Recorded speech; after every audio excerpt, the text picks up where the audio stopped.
Hey, everybody. Welcome to Next Level Healing. I'm your host, Dr. Tara Perry. I am so excited to have my guest today. She is a star in the area of quantum jumps. Her name is Cynthia Sue Larson. She's the best-selling author of many books, including Quantum Jumps, Reality Shifts, The High Energy Money. She has a degree in physics from UC Berkeley and an MBA degree, a Doctor of Divinity, and a second degree black belt in Kuk Sul Wan. I hope I'm pronouncing that correctly. Yes. She is the founder of Reality Shifters, the first president of the International Mandala Effect Conference, managing director of Foundations of Mind, and creator and host of Living the Quantum Dream podcast, something that we're all very interested in, anybody that's dove into the quantum area. She has been featured in numerous shows, including Gaia, the History Channel, Coast to Coast AM, One World with Deepak Chopra, and the BBC. She reminds us to ask ourselves in every situation, how good can it get? Subscribe to her monthly e-zine at www.realityshifters.com. Welcome, Cynthia Sue Larson. Thank you, Tara. I really love the warm introduction and welcome. Much appreciated. I was so deeply impressed when I read that you had submitted your book to Larry Dossey, who dislikes people throwing around the word quantum because if it's used willy-nilly, we really don't appreciate the gravity of what we're really talking about. So you submitted it to him not necessarily for permission, but just to get his feedback, and he was blown away at how what a great job you had done. So take us back in time to where you first realized that this quantum field exists, and it's not just a theoretical thing, but it's something that we can really use to enhance the quality of our lives. Well, that started in the mid-1990s for me when I had a Kundalini awakening, which is just this rush of energy flowing through the body, and then it exacerbates pre-existing paranormal tendencies that a person might have, mind-matter interaction stuff, all kinds of things happened. So for me, it took 5 years to integrate that. And then around the time that was wrapping up, I realized that I needed to share the information I was finding with this quantum connection with mind-matter interaction. And that's actually around the time I first met Dr. Larry Dossey. And I was seeking an endorsement for the first book about this subject matter, which was Reality Shifts, When Consciousness Changes the Physical World. And I used that terminology, reality shifts. Publishers were asking, what is this? It was before What the Bleep Do We Know, the film with, I think you've seen that. It's wonderful. Starring, of course, Dr. Quantum, who's wonderful. That's Dr. Fred Alan Wolf. But going back to the Larry Dossey thing and what's going on with all that, and my realization that this is a quantum phenomenon, I do have a background in physics from UC Berkeley, and I loved quantum physics. I loved a lot of the stuff that, like Albert Einstein referred to spooky action at a distance, referring to entanglement. And I was noticing with a lot of the things that happened much more obviously, to such a degree I could no longer try to dismiss or ignore them, would be this reality shift phenomenon that was happening, where things would appear, disappear, transform, transport. There would be healings, spontaneous remissions, healing people, healing things, and also changes in the experience of time. So all of that stuff was happening. A tremendous increase in synchronicity, just a phenomenal feeling of connection with the universe, that there's incredible dynamic conversation happening all the time. And I just couldn't help but notice there's a quantum connection here. So when I first talked to Dr. Larry Dossey, that's when he really was clear, like, gosh, I hope this isn't another book about quantum. I said, it is, but it's called something different. That was Reality Shifts.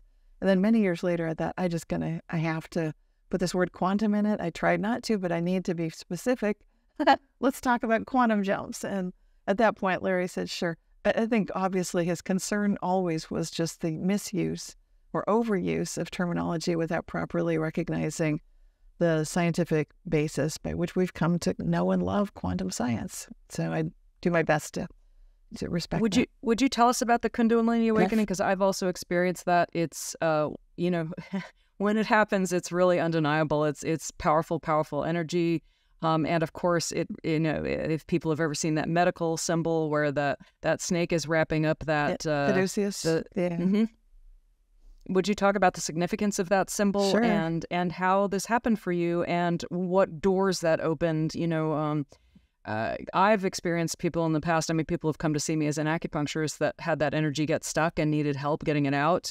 I also had people come to me doing what I do now, which is helping people connect to what's going on in their subconscious mind. And one was a doctor who couldn't work because she wasn't able to work through that Kundalini energy. And it was spectacular the way that it resolved with the session.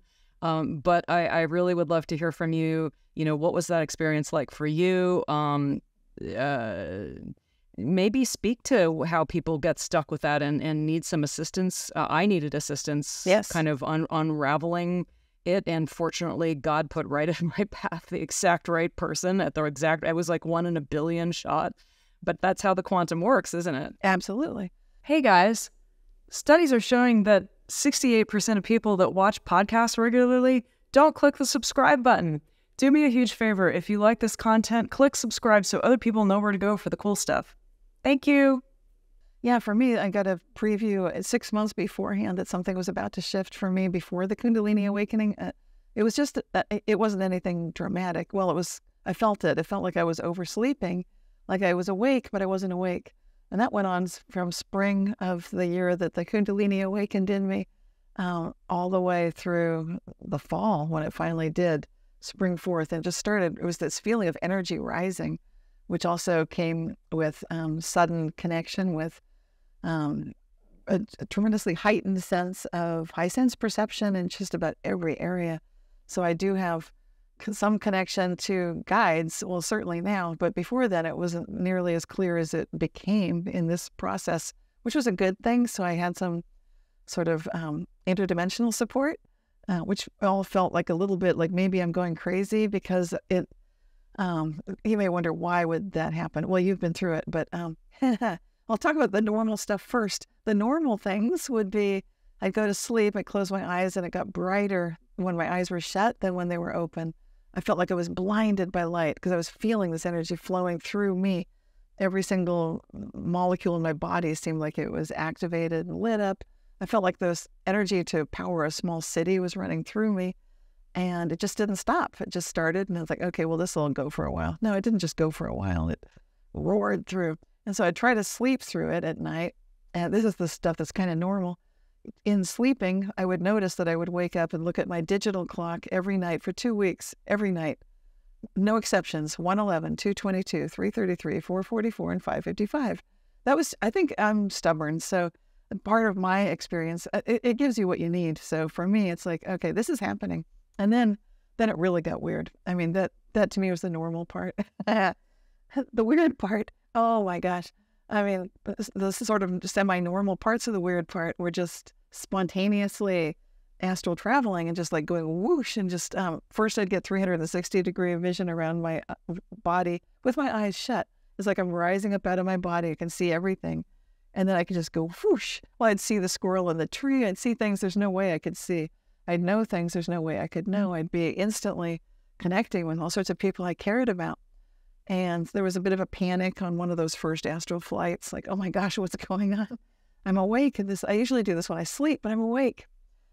So it's really sort of a blending of the waking, sleeping, while really feeling lucid in the experience. And thank God for the guidance, because then I'd get support. But then it got really weird. I mean, because it got super multidimensional. And so the guidance was helping me through that part where I met beings that were helping me, that were sort of ninth dimensional beings. But also in regular daily life, I had things to do. I had places to go. In fact, I'd been invited to give a talk to hundreds of people. In the middle of all this, when I felt like, and the phase of this experience at that point was like, well, today your spirit's not in your body. I mean, every day was like a new adventure, and like, oh, great. So this is the day my spirit's not in my body. I feel like a monkey, sort of like a puppet thing. And I'm giving a talk, like, oh, this will be good. Oh my gosh. It turned out it worked great. But the whole thing was just a process of trusting and realizing that like I said, I'm stubborn. I think if you're stubborn's a good thing in some ways, but I think my stubbornness may helped me hit some really weird stuff. Oh, and then I left out things hitting the window when there's no wind that my husband saw, stones and sticks just hitting windows on the house. That was the night I was going to give the talk. So I was especially ungrounded, freaked out, feeling like, how is this going to work? And then my daughter... What do you think that was? My own angst. It was... I've since had things, like I've had doors slam when I'm alone in the house and nobody's slamming doors. I'm on the phone, like, hold on a second, let me check. Like, okay, the door that slammed couldn't have slammed because it's dead bolted. I've heard things roll under my bed when there's nothing. Really weird stuff. I've seen things jump on furniture, like the mattress of the bed, leaving huge impressions. With my eyes closed, third eye vision, I see it's this giant impossible rat. When my eyes are open, it's just a depression in the bed. I've had things lift my arms up. I mean, I've had really weird stuff. Again, I'm stubborn, so I think the stubbornness factor. I feel like that's crazy. Yeah, I know. Did you invite the Kundalini awakening, or did it just spontaneously happen? Since I was 5 or maybe younger, maybe around then, I wanted to know the true nature of reality. So, yeah, did I invite it in? Sure. And then earlier that year, when you look back, like, oh, I guess I did that. Yeah. And then in 1994, the spring, when I felt like I'd overslept, that was what that was letting me know for 6 months. Like, you feel like you overslept, prepping me for it. So it was a tremendous buildup to it for me, and then a huge crash in just a couple of super intense weeks, and then 5 years to process, really. And then after that, I've received phone calls. After that and before, it's very interesting. Yeah, I needed to do this work also as a life coach and helping people, spiritual life coach, but I felt embarrassed about hanging out the shingle, and I kept telling my guides, yeah, I'll do that. Super procrastinating for these 5 years. And I thought it was so clever. I'll get to that, Yeah. Okay. Well, they're clever too. So they had people call my unlisted phone number asking, can you talk to my guides, my angels? And I'm not lying. I don't know who they are, but I'm like, yes. Like, and then how did you get this number? They didn't know I had a website. They would just get the phone number. And they got the number from their angels. Then it's this cahoots thing. I know. And then also I got phone numbers. I mean, I got phone calls to the unlisted phone number from people having Kundalini crises in the middle of it. I had several of those, and it would always proceed the same way. I'd feel like, go sit by the phone, which I just about never do. Okay, meditate. I'm meditating. I'm in a perfect zone. The phone rings. Like, okay, it's someone. Like, I just never do this. Pick it up, and then they don't introduce themselves because they're in the thick of something crazy. They need help. It's an emergency, And I just walk them through it. And that's the intelligence of this whole experience. I think it's important to point, about it, but for people who have never been through it, it's so much bigger than any of us.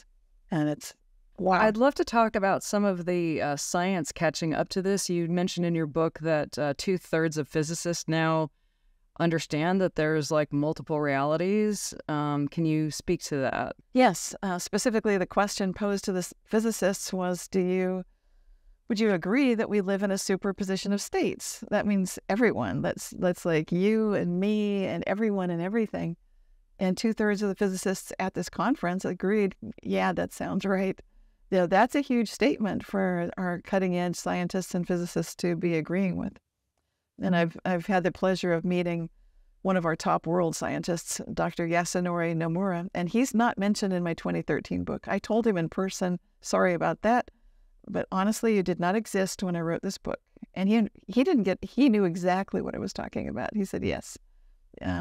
And he lectures at UC Berkeley. He wrote a paper with Dr. Alan Guth, who won the $1 million prize for his work on the inflationary theory about the beginning of the Big Bang and all of that super rapid inflationary process. So this is a top-level physicist. I think the top-level scientists are aware, or at least open to these ideas. And as we start looking at more of the simulation type theories, then this starts taking on real significance. I love also what's Joe Dispenza loves to says that science is the modern day language of mysticism. And to me, it's so exciting when you have all these amazing concepts that actually start getting borne out in veridical experiences and studies. Mark Gober also writes a lot about that in his book, An End to Upside Down Thinking. He shows that, consciousness is not located in the brain, and he does it with all these amazing scientific studies that are, have p-values out to the 1 in a billion and beyond. So what are some of the actual studies or research that you're aware of that can sort of bridge Newtonian physics to this new world that we're all very intrigued with and excited by because it has real benefits for us? Certainly does. Well, I mentioned the movie What the Bleep Do We Know? So if people haven't seen it, that's a great starting point for the just to get your feet wet and kind of get a sense of what are we talking about here? This idea of many possible parallel realities, for example. It seems like it's a key concept. This is, again, the superposition of states. So drops in terms of, I love movies is because they share stories, and that one has a good story. So that's why I'm recommending that. You can find this in a lot of our modern day, box office hits and big box movies, even from Hollywood, because the ideas are getting so tantalizing, and they are being recognized by scientists that we are living in sort of this, what mystics would have called a dream, and what now with the computer science that we have, we would refer to it as a simulation. I like the dream word better because it seems like it's not constrained by technology of the moment, technology du jour. So the simulation, it conjures an idea that there's someone programming something somewhere.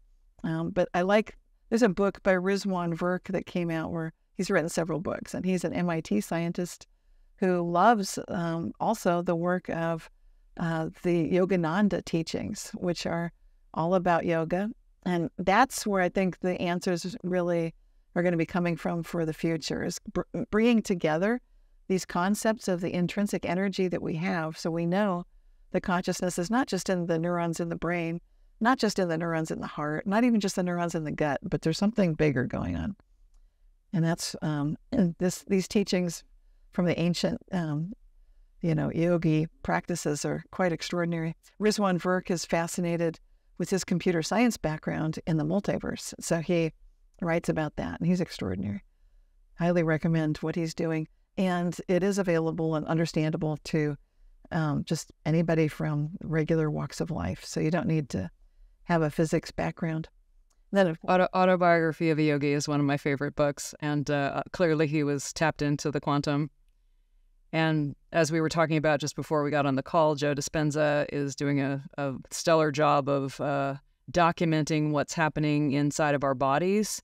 In your book, you talk about the health benefits of this. In your own situation, you tell us about your asthma experience where you tapped into the quantum to solve that issue. And yes, well, I've had a number of health experiences, but the asthma definitely was a remarkable one, where there have been a number of times with asthma where I've had severe difficulty breathing, and just knowing that it's possible to calm down, to change one's energy level, realize that you can jump into a healing state. So leave the state behind where your breathing is shutting down and everything is closing up, and move into one where everything's relaxing and just feeling like the lungs are opening up and there's no problem with breathing. So these sorts of healing shifts I've done for many different various issues, and I think it's good to have these experiences. The most recent was long COVID, sort of quantum jumping out of that, with learning a lot about various aspects of health and healing along the way. But so when you were in the yoga class having a very scary asthma attack, what exactly did you do? It's been a while now, but I remember usually there's a panicky feeling with asthma. It's just that sort of that feeling of like, oh my gosh, everything's shutting down. And it can get to the point, if it's happened to people, then they know it's not just the breathing, but you can't really talk. It's like suddenly it's just this horrific feeling. Like it's very isolating, even if you're surrounded by people. Like, how are they going to know what's going on? So there's that panic. And then I realized, wait a minute, I know that just because I'm panicking, I can switch out of the panic. I can do the opposite of, it seems normal to go into the panic mode, but if you do the opposite and you just realize, I'm just going to slow this breathing down, just slow down everything. Slow down thinking, slow down breathing, not worry about the surroundings, not worry about passing out, falling over, not being able to talk or breathe. I mean, these things flash through your mind, of course, but then realizing, okay, I need to first start by just calm, ground, slow the breathing down, and recognize that there is always this how good can it get kind of an opportunity. I love that invitation to the universe. That's why I say it so often. How good can it get? So it's that feeling, even if the words aren't there, how good can it get? Which can seem quite strange and almost counterintuitive, like you're having a medical emergency. It's not the time to ask how good can it get. Oh, yes, it is. It's always a good time, but now especially. And so that how good can it get moment, and then just suddenly feeling access to this tremendous, I can't find any other word for it, just a wave of that energy, which feels a lot like the Kundalini energy. It's like maybe it's as if previously I'd had it shut off without meaning to. And then by this invitation, like, okay, I'm ready for this quantum jump, for this how good can it get? And just sensing like, here's the energy. And with the energy, then there's no problem. It's kind of like you almost instantaneously sense everything's fine. And so for people that haven't experienced this energy, again, I don't know how to convey it. I'm feeling it as I talk about it. So if you're high sense perceptive, you'll feel it too. And then it's just this rush, this Kundalini rush coming through, and then everything's fine. And it's completely fine. It's like I went from asthma attack of a serious nature coming on, unavoidable, nothing to do, panic, like, going down, to wave of energy, and everything's fine. And I think the main key to it is really the intention and attention and awareness. And obviously, if you've had this Kundalini energy we're talking about, of course, that helps. And long COVID would have been like a totally opposite thing. So one's an acute situation, long COVID is a chronic situation. How did you tap into this healing modality when you were in that situation? Yeah, that was a different story entirely. Also, I was one of the original gangsters, the OG. Try to find humor in the whole thing. Yeah, January 2020, before it was even in the United States, I had what was untestable at the time. It just seemed like a really bad cold, but I got over it. Except then, all these symptoms began. First a few, then a dozen, then dozens, then hundreds. And in that year, of course, that was the beginning of lockdowns and so forth. People were told, don't come into the hospital unless you're dying. Well, I wasn't dying. I just aged 30 years overnight. I'm falling into walls. I'm falling down. My body doesn't support me. There's brain fog. I can't think clearly. I'm actually pretty much any symptoms I've never had before. Teeth feeling loose, weird stuff, vision problems, hearing problems, which of course would contribute to balance problems, falling down, can't stay awake, all sorts of things. Strange neuropathies like stabbing, shooting pains, vibrating parts of my body. You name it, pretty much it felt like I had it. Hair falling out. That was a turning point when the hair started falling out. It's kind of funny, but when that happened, I'm like, oh, wait a minute. No. And I thought, I'm going to research this. I'm going to start typing in, even though I can barely think, I'm going to go to Google Scholar, type in symptoms, find the groupings of the patterns, start looking for what is this? What would this grouping be? And then working the Rubik's Cube. So I'm doing that with my rational, analytical left brain. Meanwhile, my right brain knows, keep asking, how good can it get? And tune into my intuition. Listen to that, because it doesn't seem like there's any cogent path out of this. So by listening to intuition, then I was resetting my autonomic nervous system, and just lying down 3 times a day for a few minutes and just completely allowing myself to relax and access that straight, pure energy 3 times a day, 5 minutes a day, breathing slowly, rocking gently, rolling left and then rolling right while I'm just allowing myself, this is my healing time. I now accept complete healing. And I'd get in further instructions and information like, okay, take 90 days, no heat, no stress. That means don't let anything, and this is with, my phone was ringing with, we have a fire emergency, prepare to evacuate. Okay, ignore that. And then they're panicking about long COVID, you can die. Like, yeah, I've got long COVID. I'm not going to die. It's okay. So ignoring everything, ignore the stress. And there's a lot of it. Okay. And we had red sunsets and sunrises in California. It was horrific. It looked like the end of times. Ignore that. So, so no stress, no exertion, no heat. Those three things, 90 days, my guides assured me I would be free from this. And indeed, that was true. And then I did other things, lots of other things. And I have a video on YouTube that are just some tips for if people are looking for how to move through it. And I wrote a song about it, which is all about just breathing and just relaxing. So when you talk about how good can it get, what was the biggest gift from all of that? Because it seems to me that when people look back on challenging times, there usually is a great big gift in there. And oh my gosh, yes. I think the biggest one is just breaking free from the modern medical paradigm and recognizing that there are some extraordinary things we can do with just completely natural ways of returning our body to full balance and just to levels that we didn't even know were possible. And the roots of most of our diseases are completely treatable on these very simple, basic, beautiful levels, just working with nature. And that's exactly what I did. And you might think of it as like, oh, this sounds like longevity science. If I told you more details, yeah, it is. But why is this being hidden from us?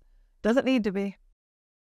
I had mentioned Mark Gober in a previous interview, and by the way, his interview on upside down medicine is coming up next. Perfect. Somewhere in the next few weeks. So, and what I love, it's that same line of thinking. It's like, because he was a summa cum laude graduate from Princeton, he was also on Buddha at the Gas Pump, as were you, and that's how I found out about Buddha at the Gas Pump was through him.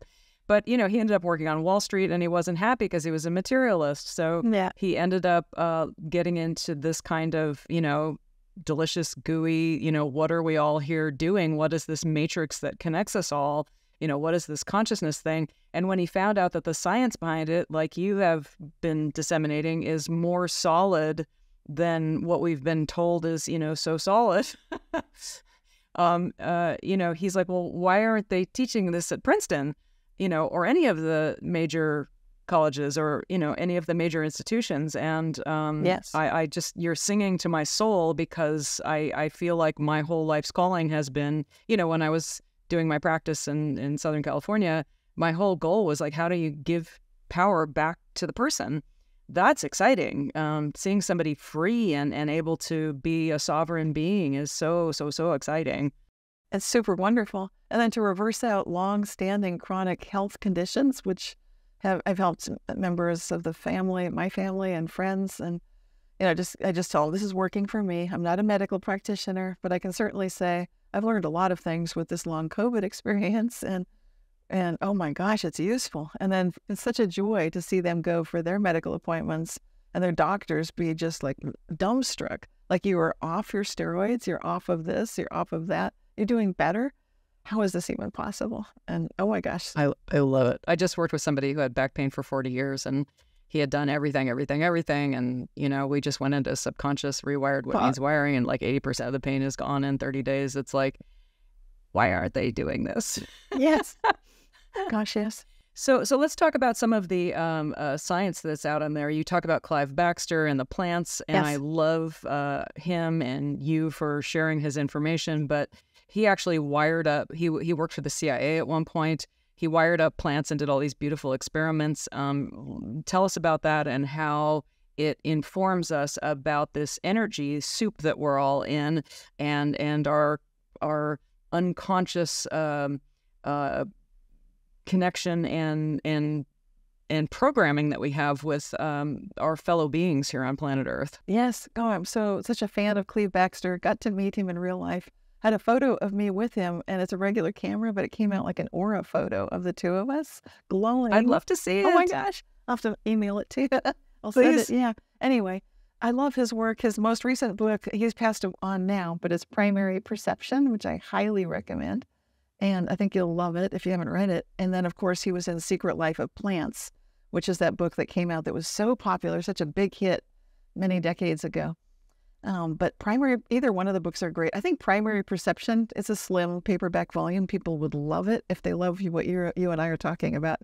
And in it, he describes the work that he did, starting with basically lie detection equipment and using that hooked up to plants, which he was then able to recognize there's lots going on with plants. They can recognize when someone enters the room who's kind to plants or a plant murderer, and so on and so forth.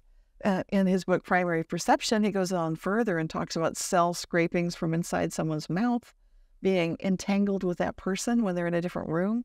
And there's no wires, no rigging, there's no mechanism, there's no neurons. So how can that be happening? I mean, the work. So the cells from the mouth are responding according to how the owner, the originator or the I don't know, the host of those cells. Yes. I mean, that's just crazy. And I mean, it's not once you start living and breathing this stuff, but to a Newtonian physics based person, that's crazy. It's different than the materialist paradigm, that's for sure. So of course I'm a big fan of Cleve's work. I was like, yes, gosh, I love it. And he did so many other wonderful experiments with all sorts of life forms, just showing variations of these experiments where there can be a separation, but there's still a connection, where certain individuals that you wouldn't know, like, I can't remember all the stuff he covers in the book, but it's huge. Just, I think at one point he had yogurt and he puts penicillin in the yogurt, and the yogurt freaks out because it kills all bacteria, good and bad. It does. And there's something similar in the drain where he was cleaning the drain, and various organisms in the room were panicking. Like, there's a disturbance in the force. Yes, exactly. Like, something's being killed. This isn't good. Yeah. Yeah. And his plant, when it was wired up and he was going to go burn a portion of the plant and the plant freaks out. Yes. I mean, what an awareness. And then he did one with kombucha. Yes. Which has got lots of live, today in holistic medicine or any Western doctor that's dialed into this, it's super important to have a healthy microbiome in your gut, and they're always recommending probiotics. Well, kombucha's got the probiotics, and then they did an experiment with the probiotics that thought something horrible about they were going to do it to it or something. How did they rig that experiment? Do you remember? It's been a while since I've read the details, so I don't want to misstate it, but you're right. It was extraordinary. Just like the bacteria in the kombucha freaks out because of this experiment that they had set up. So then we have to ask ourselves, well, when we're thinking bad thoughts, how is that directly impacting our microbiome? Powerfully. But we can turn that around by asking how good can it get, of course, by blessing our own home, blessing our family. All the things that we might think that's so old-fashioned. Why would you say a blessing before a meal? It's a very good thing to do. And it blesses you, it blesses the food, it blesses everyone. Blessings are powerful. And what is a blessing? It's just kind words, loving words, bringing kindness and love back into your life, into your home. And suddenly you're opening yourself up to that beautiful energy capable of providing each and every one of us with the creative force to begin with, and then sustenance, nourishment, inspiration, protection, guidance, everything good that we could possibly hope for. So this is the key, we can do that. It's up to us. The words that come out of our mouths, the thoughts that we're thinking before we say them. So it's a process, it's a journey, but you can become a scientist if you wish. Just notice which days that you say things like, how good can it get? Notice how that day, how did it proceed? What happened? And then compare it to a day where somehow that didn't happen, which might be the norm for you right now. Notice just how things suddenly seem to start going better out of nowhere, and amazing coincidences, synchronicities can occur, and you're opening yourself up to that positive energy. Another wonderful scientist that you document is Rupert Sheldrake's works with pets. And this is a great example of how this stuff doesn't make it into the mainstream. It's actually ignored or lied about, unfortunately, because it doesn't fit the paradigm. But he did, I believe, over 500 experiments with pets recognizing their owners coming home, and really did a great job of it. And then some other scientists came along and refuted it, but only looked at like 4 animal experiments, and that was the one that got published in. And then years later they write a retraction, but nobody reads the retraction. They only read the one that said it wasn't real in the first place. So one has to dig if one wants to get this real information. Rupert Sheldrake is a genius at coming up with experiments, like people who know when they're being stared at, and his experimental designs are recognized and well respected by some of the top scientists in the field, such as Dr. Dean Radin at Institute of Noetic Sciences. And he's a big fan of Rupert Sheldrake, and me too, because the work that Rupert's doing is priceless. And who thinks to design these things? Rupert Sheldrake does, and he does a beautiful job. They are reproducible experiments. And so if people have quibbles with it, well, do some experiments, check it out. And I haven't seen any refutations that seem like they held water to me. I haven't yet seen anything that was saying that Sheldrake's work is off the mark in any way. He's it's the scientific standards were fantastic. Yeah. And Mark Gober goes into great detail about all these people who went into, spent all the time to create a scientific study that really holds up. So the benefits that people get from dialing up this connection to the quantum, can we go over some of the areas in people's lives? I mean, I can't imagine any area doesn't get better. But yeah, that's the truth. It pretty much covers every area, from relationships in your family, your loved ones. In quantum jumps, I've got some simple things. I love to include little simple practical things we can do. Just like if you're feeling depressed, I have a pen here. It's clean. So one example in the book is you can just put this in your mouth and just turn the corners of your mouth up. If you're having like a bad day, I know it sounds so corny, like, well, this can't do anything. But it does, and it's been proven to do something. And this is by even some materialist scientists have to admit something's going on here. Why would it be that your body does something like smiling, or you're laughing, even though you're feeling like, I'm so sad, so depressed, but you're smiling, you're laughing? How is it that then you pass, quantifiable tests proving that your mood definitely has been adjusted in an upward direction toward being happier? These scientists want to check everything out. So when they do these studies, they're not taking people's word for it. They could. People are saying like, yeah, I'm a bit happier. But they actually check to see, are you scoring things differently? Are you answering differently on questions than you would? Because that's a very telling source of information for that. And then, of course, all the other areas that you can possibly, like you said, every area of life, your weight, your health, your work, anything and everything, financial success, everything.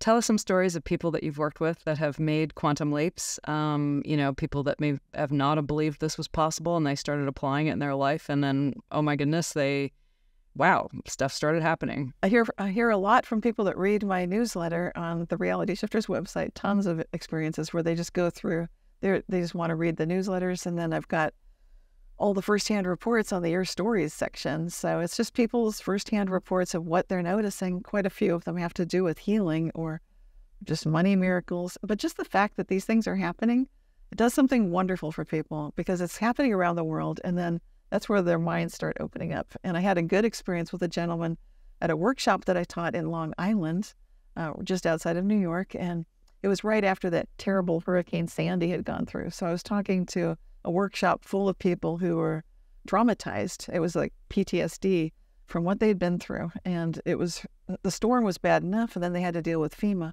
Not going to go into it, but it was difficult. So they were very shell-shocked. But I was talking about quantum jumping, and this one individual was dealing with a cancer diagnosis at the time. And so, when you're going through one thing, it seems like everything hits at once. And this gentleman was quite well versed in the ideas of meditation and positivity, but just with the series of events that had occurred, he'd sort of gotten a little bit into a downward spiral. But the workshop buoyed him back up again.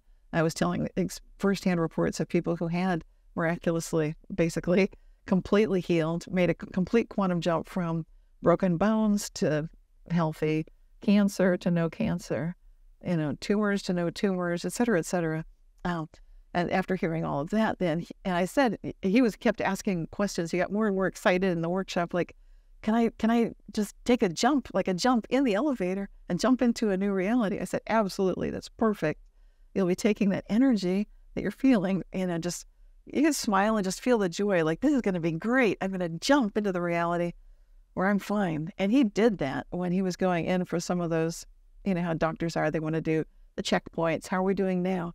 So he was jumping into the elevator like a kid. You can do it in private in the elevator if you're alone. And then he gets to the appointment. Or if you don't mind being embarrassed. I know. I'm jumping into my new reality to pay no attention to me. Knowing that we might have done it in public, I don't know. But it was possible to do this in the elevator, and obviously it was a wonderful success, and the cancer was completely gone. But that's partly the energy of it. So the energy that you feel is part of the quantum physics of making a quantum jump, which originally came from the term of, if you remember those little models of an atom with in the nucleus, you've got the neutron, right? And then buzzing around is the electron, which is negatively charged. So if we focus on the electron, that's where the term quantum jump came from. They used to talk about energy shells. And so when I went to school, there were little shells showing. It turns out it's a little blurrier than that, but the idea is still kind of similar. And the deeper they go, the blurrier it gets. Yes. And then all of a sudden you get down, you're a 99.9999% empty space, and it's like, wait a minute, that's kind of not what I'm perceiving. Exactly. And then the more you try to know about one thing, the less you know about another, and it doesn't even exist unless there's an observer. I mean, it gets really weird. Right. But in the 1980s, as I mentioned in Quantum Jumps, my book, they were able to see with the naked eye the quantum jump of a little electron making that jump. So when it has a reaction and it gives off energy, so it's going to a slightly lower state, poof, flash of light can appear. And the naked eye can see that. And that was remarkable. So we could see a quantum jump. Now, thanks to quantum computers and getting ready for those, we're getting to see a lot of the stuff they said we'd never see. And they kept poo-pooing and denying it, saying, oh, you can never have quantum phenomena occurring above the Planck scale of what you're referring to, the very, very small. Like, okay, when it gets down there, that's the quantum realm. What happens in the quantum realm stays in the quantum realm. Well, not so fast. No, not at all. It's quite untrue, because even if you just look at the time quality of quantum phenomena, the fact that a decision in the future can affect the past, which we know is true, it's proven experimentally. That means... Can you mention some of those experiments? Because some of these experiments are understandable, and some of them get rather... I know. Okay. Let's start with the most classic experiment in quantum physics, which is the double slit experiment. It's classic because it's elegant. It only consists at its fundamental core. There are very few requirements of what's involved. There's one photon emitter, a quantum particle emitter, capable of sending out one photon at a time. So there's the emitter. There's the double slit device. It's like a screen with two slits, little two doorways.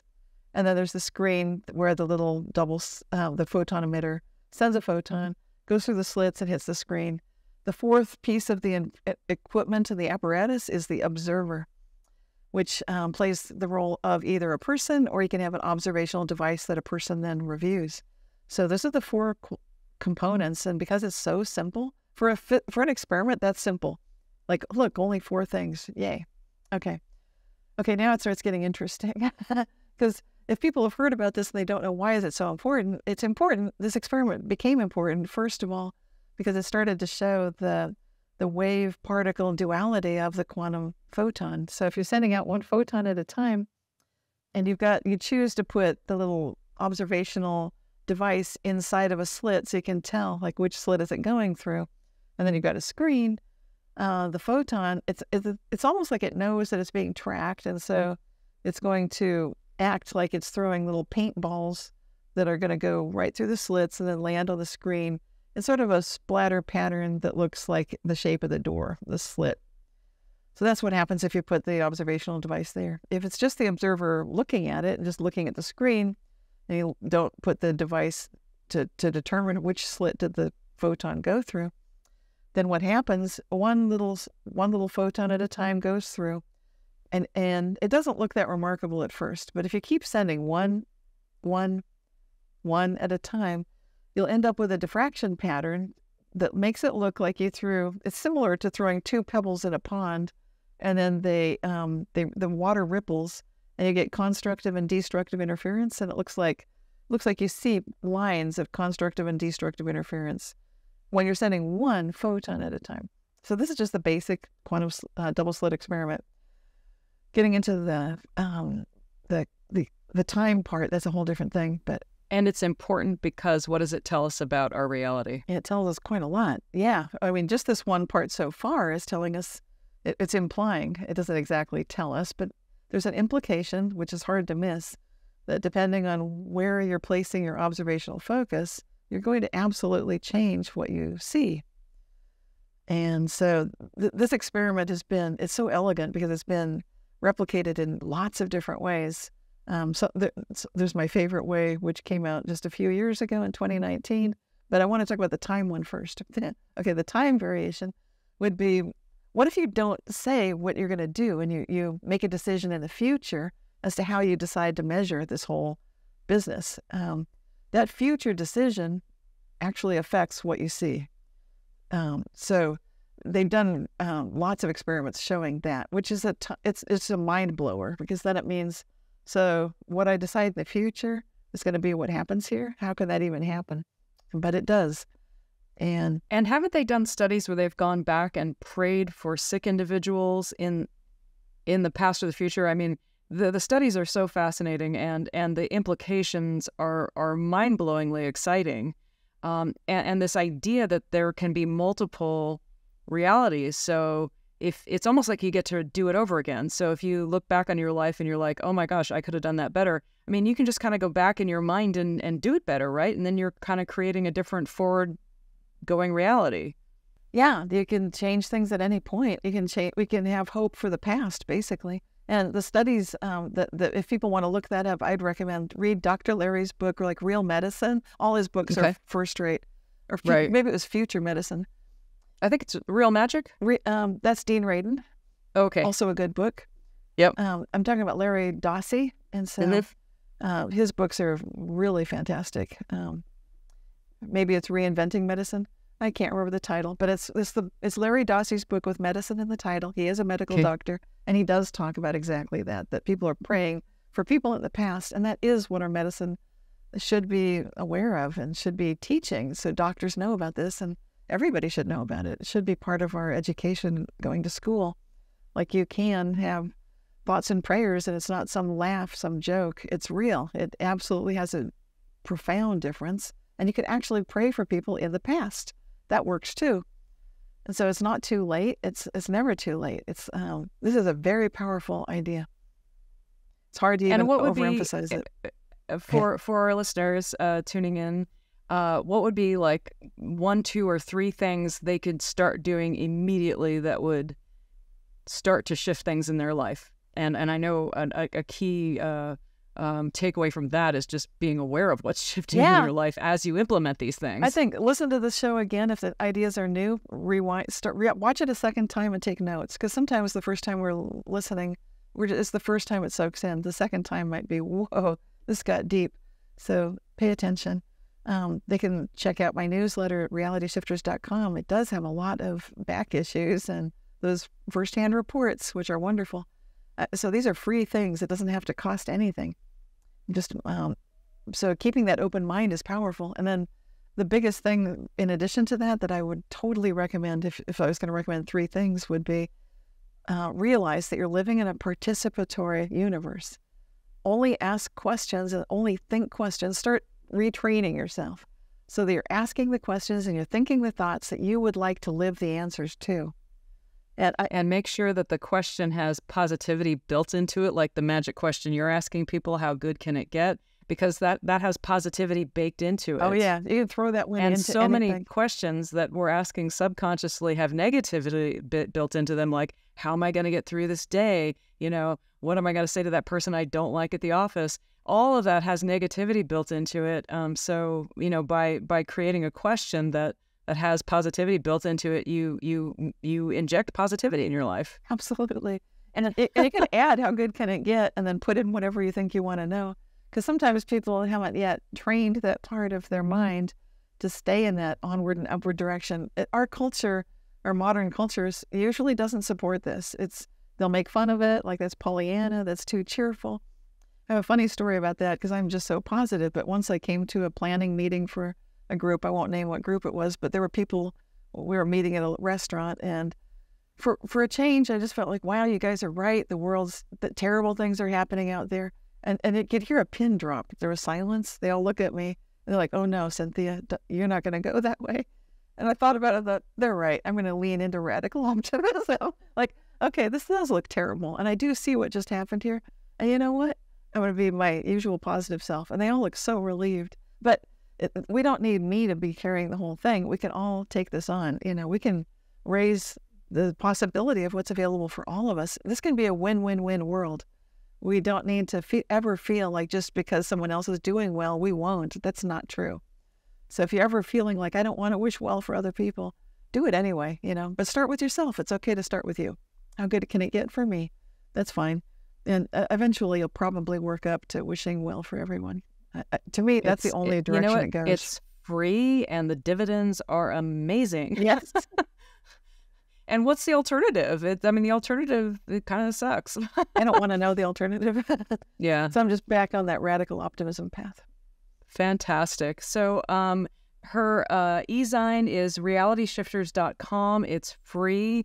Nothing truly does uplift our consciousness as seeing so many people embrace these concepts and apply them and have beautiful shifts go on in their life.